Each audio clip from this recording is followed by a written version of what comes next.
প্রিয় দর্শক, আসসালামু আলাইকুম। তো দর্শক, আজকে আমরা এক অসহায় মেয়ের গল্প তুলে ধরবো, যার নাম হচ্ছে অপর্ণা। অপর্ণার বাবা মা আছে, কিন্তু কোনো খোঁজ খবর নেয় না। বাবাও বিয়ে করেছে, মাও বিয়ে করেছে, মাঝখানে অপর্ণা একা হয়ে গেছে। অপর্ণা থাকে তার এক দুঃসম্পর্কে খালার কাছে। তো অপর্ণা এখন ইউটিউব এসেছে বিয়ে শাদির জন্য। আসলে অপর্ণার দেখার মতো তেমন কেউ নেই। খালাও অসুস্থ, আর খালাকে আর ওরমভাবে দেখবে? সারাটা জীবন তো এভাবে একা একা কেটে যাবে। এত কষ্টের মাঝে বড় হয়েছে। অপর্ণা চাচ্ছে একটা ভালো মানুষ যে সুখে দুঃখে তার পাশে থাকবে, তাকে কখনো ছেড়ে যাবে না। সে প্রবাসী হোক আর দেশি হোক, সমস্যা নেই। অপর্ণা চাচ্ছে যে তার সুখ দুঃখের মাঝে তার পাশে থাকবে, তাকে কখনো ছেড়ে যাবে না, এমন একজন মানুষ। কারণ যে নাকি পৃথিবীর সবচেয়ে আপন বাবা মা, সেই ছেড়ে চলে গেছে।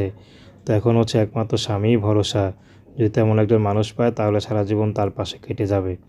তো দর্শক, এ ছিল অপর্ণা জীবনের সংক্ষিপ্ত জীবন কাহিনী। তো প্রেম, ভালোবাসা, বিয়ে শাদী করা একান্ত আপনাদের ব্যক্তিগত ব্যাপার। আসুন আমরা 5 ওয়াক্ত নামাজ পড়ি, সর্বদা দেশের সেবা করি। আসসালামু আলাইকুম।